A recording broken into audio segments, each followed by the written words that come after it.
Salut, bienvenue à l'émission Portrait d'ici. J'espère que vous avez passé une belle semaine. Pour ma part, moi, j'ai eu la chance de rencontrer la préfète de la MRC Rocher-Percée, Mme Nadia Minassian. Et là, aujourd'hui, je vous présente des extraits de l'entrevue. Comme vous le savez, Mme Minassian a été élue sans opposition. Alors, j'ai discuté avec elle à savoir pourquoi, selon elle, personne n'a voulu l'affronter. On regarde. Je pense que c'est une belle preuve de confiance de la part des citoyens, mais aussi, je venais de faire une grosse campagne. Voilà, 18 mois de ça, on était 6 candidats. Ça a été quand même une campagne assez longue et ardue. Et je pense que j'ai pas fait assez longtemps encore pour que les gens puissent dire oui, on a vraiment vu ce qu'il est capable de faire ou pas capable de faire. Alors, je suis pas mal sûre qu'aux prochaines, bien là, on retombera en élection comme la norme est, là, parce que c'est sûr que c'est démocratiquement sain d'avoir des élections. C'est démocratiquement sain d'avoir de l'opposition. Hein. Ça nous permet de retourner à faire des débats, à ramener nos idées. Mais à ce stade-ci, je suis bien contente de sauter mon tour parce que pendant que les autres maires sont en élection, moi, je peux continuer à faire cheminer les dossiers. Comme vous le savez sans doute, Jean-Guy Poirier a tiré sa révérence après 40 ans de vie municipale. Alors, je lui ai demandé si, selon elle, dans un avenir rapproché, un style Jean-Guy Poirier pourrait survenir. Je crois qu'on va voir très peu de gens qui vont rester des 40 ans maintenant en politique municipale. La politique municipale, c'est agréable, c'est le fun parce qu'on arrive là avec nos idées, excusez l'anglicisme, là, c'est le fun, mais on arrive avec des idées, mais c'est malgré tout, c'est difficile. M. Poirier l'a dit d'ailleurs à Radio-Canada l'autre jour en élection, il dit des gens qui sont là pendant 40 ans, on va voir ça de moins en moins, et je le croirais là, que de moins en moins. Ou les gens vont décider de se retirer de la politique et de faire autre chose, ou les gens vont aller à d'autres paliers, tout simplement, ou faire d'autres défis. Mais pour l'instant, cette fois-ci, comme j'ai dit, je suis contente de ne pas être en élection parce que je venais d'en vivre une campagne électorale, mais au prochain mandat, j'aimerais mieux être en élection que d'être acclamée parce que malgré tout, à un moment donné, c'est la légitimité qui mange la claque si jamais on n'a pas quelqu'un contre nous. T'aimes ça comme te battre pour avoir un poste? Pas se battre, mais devenir... avoir une conversation sociale. Il faut l'avoir, cette conversation-là. Il faut l'avoir, l'échange d'idées. Ça nous permet, ça nous force, parce qu'on devrait toujours être à l'écoute des citoyens. On l'est toujours à l'écoute des citoyens.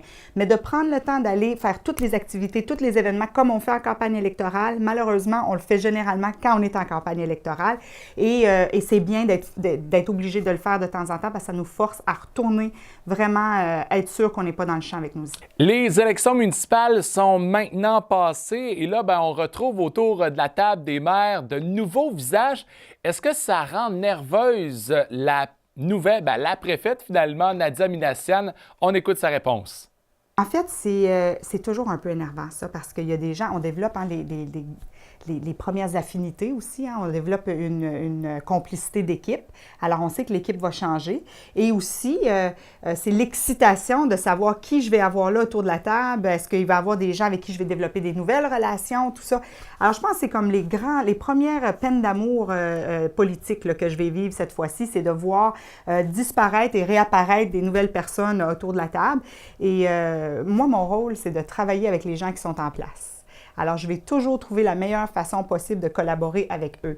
Mais malgré tout, on est toujours triste de voir partir des alliés ou des amis, là, même qu'on a développés avec le temps. Durant l'entrevue, j'ai osé demander à la préfète de la MRC Rocher-Percée quels sont ses dossiers sur sa table actuellement. On écoute sa réponse. Depuis 18 mois, tout n'a pas changé, mais il y a des dossiers qui se sont rajoutés. Aussi, il y a des choses que j'ai eu la chance d'avoir une meilleure lecture là, depuis les 18 derniers mois. Alors, c'est certain que les dossiers de transport restent au rendez-vous comme étant des dossiers prioritaires. Et transport, on parle de le train, les aéroports, l'avion. Hein, il faut qu'on ait une desserte aérienne digne de ce nom et il faut qu'on travaille sur l'aéroport de Rocher-Percée également pour être capable d'apporter une maintenance majeure. Vas-y, non, allez-y. Ouais. J'allais dire le transport routier, ouais. On ne peut pas l'oublier non plus. Et dans la MRC, on a une grande particularité de ce temps-ci, c'est le dossier des quais. On a vraiment les quais qui sont quasiment tous en rétrocession et on doit trouver une formule parce que l'économie est en train de reprendre et on ne peut pas se permettre de tout perdre nos infrastructures non plus. Alors, on va avoir une bonne réflexion à faire avec les maires sur les dossiers de quais dans les mois à venir. Le député de Gaspé, Gaétan Lelièvre, avait déjà soulevé qu'il aimerait voir plus régulièrement l'avion ambulance dans la région. Alors, j'ai profité de l'occasion pour demander à Mme Minassian qu'est-ce qu'elle pensait de ce dossier-là.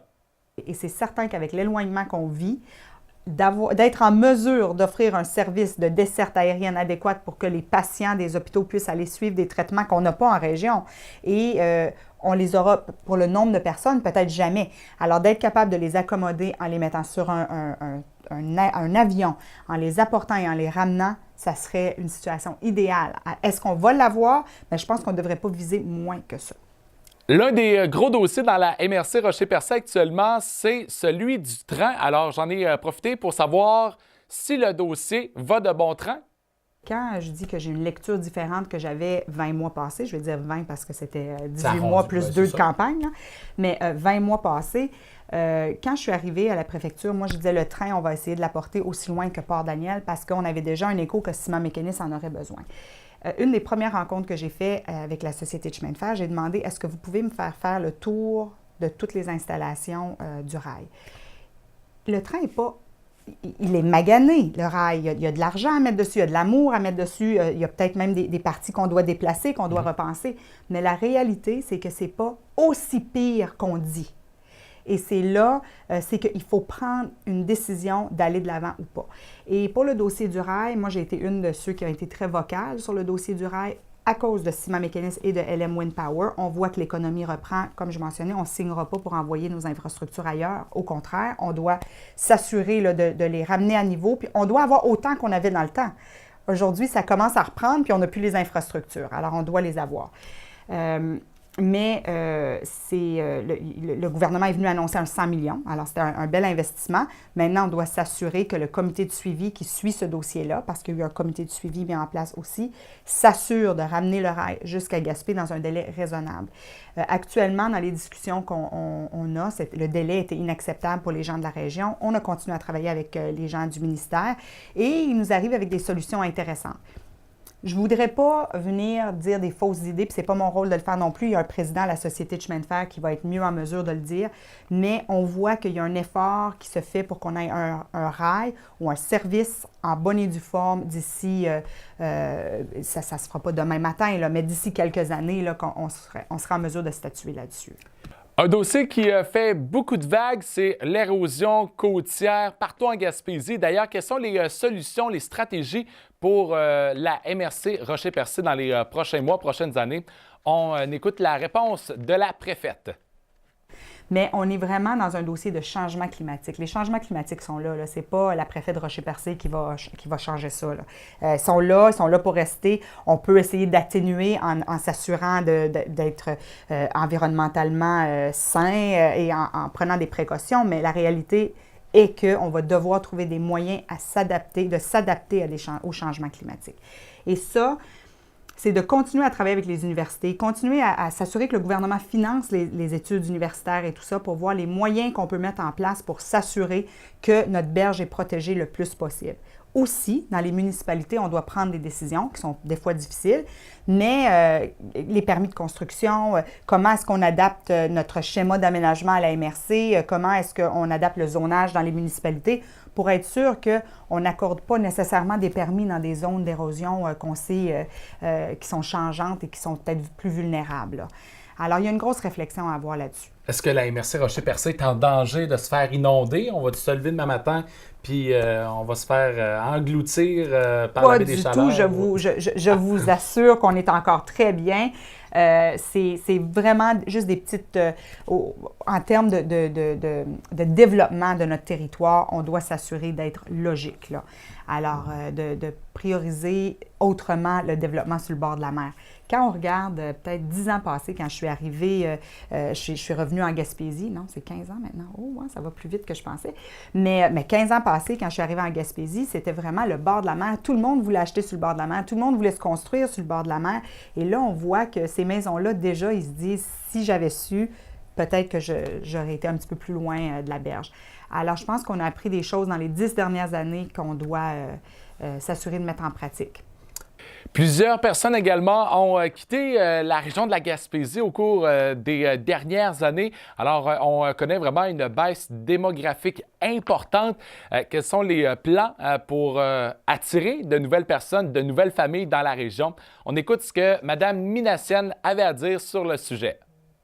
Ce que moi, j'allais dire, un dossier qu'on ne peut pas partir d'une entrevue sans en parler, c'est la démographie. La démographie, c'est l'enjeu premier dans la MRC du Rocher-Percé et en Gaspésie. Si on ne règle pas le problème démographique, on ne va jamais ramener probablement tous les gens qui sont partis, mais on doit au moins stabiliser la situation. Alors, je pense que ça va être un dossier que la région va devoir se pencher dans les prochaines années. Qu'est-ce qu'on fait pour attirer des gens chez nous? Déjà, on parle de pénurie de main-d'œuvre. Oui, on est dans un mal nécessaire, là, on est dans une zone, un temps de pénurie de main-d'œuvre, mais on doit utiliser ça à notre avantage et essayer d'attirer des gens chez nous pour venir combler ces postes-là. Je pense qu'il va y avoir des belles opportunités à surveiller et on va devoir travailler pour se trouver un beau plan d'action là-dessus. Bien, penchons-nous immédiatement sur le sujet, Nadia. Qu'est-ce qu'on doit faire pour attirer des gens dans la MRC Rocher-Percé? Bien, moi, je pense que c'est le positionnement. Je crois qu'on n'a pas assez vendu notre région. Vraiment, on a des atouts. Qui serait intéressé de venir en Gaspésie? Moi, je peux vous dire mon exemple personnel. Je suis maman de 2 jeunes enfants. Le temps est de l'essence. On doit s'assurer la garderie le matin. Si on a un malade, il faut qu'on s'organise, il faut qu'on fasse ci. On doit s'assurer d'avoir une place en garderie. On veut pas avoir trop d'attente à l'hôpital. Et c'est ça qu'on a à offrir en Gaspésie, le temps. Et ça, là, le temps, ça vaut plus que n'importe quelle monnaie courante au monde. Et c'est ce qu'on a à offrir et on doit commencer à vendre le temps. On n'est pas pris dans des congestions routières. On n'est pas pris dans des files d'attente de partout. Il y a vraiment quelque chose à vendre à la population du Québec. Je dis du Québec, ça peut être, ça peut être hors Québec, ça peut être international, là, à la limite. Mais on commence à avoir des emplois disponibles. Avant, c'est parce qu'on n'avait pas d'emploi. Mais là, on commence à avoir des emplois disponibles. Et on commence à vraiment valoriser nos infrastructures touristiques. Et touristique veut aussi dire qualité de vie pour le citoyen. Là. Quand on a des belles infrastructures touristiques, le citoyen peut aussi en profiter. Les sentiers pédestres, les pistes cyclables, tout ça. Et je crois qu'on doit faire une campagne de séduction pour amener les jeunes familles en Gaspésie. Les jeunes familles, il y en a dans vingtaine. Les jeunes vont aux études, mais là, la majorité d'entre eux reviennent pas ou très peu parce que quand tu es habitué à avoir des gros centres d'achat, avoir des magasins qui sont ouverts 24 heures, c'est difficile de retourner à Percé où tout est fermé à 8 heures le soir. On s'entend, là, c'était un peu exagéré, mais tu comprends un peu le principe. Mais ça dépend du... Est-ce que vraiment on choisit une place parce qu'on ne peut pas acheter des muffins au bleuet à 3 heures du matin? Je suis pas sûre. On choisit une place parce qu'on peut Ça dépend de ton état. Peut-être. Mais on choisit de vivre à quelque part parce qu'on a des conditions agréables qui améliorent notre sort, qui améliorent notre qualité de vie. Et ça, je pense qu'on a vraiment quelque chose à vendre en Gaspésie et on ne l'a pas assez vendu. Nous-mêmes, si on regarde notre propre discours avec les jeunes, et je dis nous, excluant la personne qui parle parce que je fais très attention à ça, mais je l'entends avec des parents qui vont dire à leurs jeunes, va à l'école, plus tard tu vas vouloir travailler ailleurs, puis tu vas vouloir... On est programmé à envoyer nos jeunes à l'extérieur. Il faut qu'on fasse attention à notre discours. Quand des parents sont assis ensemble en train de parler et ils parlent qu'il n'y a rien à faire en Gaspésie, les jeunes, ils l'entendent ça. Ils l'enregistrent, ils le gardent dans leur tête. Ça reste dans le fort intérieur. On doit être fiers d'où on reste. On doit vendre l'idée de vivre en Gaspésie à nos enfants. Et je pense qu'on doit aussi consulter les jeunes pour voir qu'est-ce qu'ils veulent avoir pour revenir. La MRC, on a fait une démarche d'ailleurs, ça s'appelle J'écoute la jeunesse. On va voir, c'est quelque chose qu'on fait qui va être quand même assez gros là, chez nous, mais on va consulter les jeunes pour développer la MRC dont ils rêvent. Et je pense que c'est important qu'on le fasse, ça, de voir qu'est-ce qui les attirait à revenir plus tard. Que quand ils partent, ils se disent « Oh mon Dieu, hein, quand on était chez nous, on était bien, on avait telle chose. » C'est ça qu'on oublie. C'est rare qu'on va dire « On était bien, hein, on avait un centre d'achat ouvert à 2 heures du matin. » On s'habitue à magasiner à 7 heures du soir à la place. Il y a vraiment des habitudes. Je pense qu'on a oublié qui on est. On a oublié tout ce qu'on a à offrir. On se prend pour acquis. Nadia. Oui. Quelqu'un qui désire s'installer en Gaspésie, qui ne connaît pas la Gaspésie, tu vas lui conseiller quelle MRC?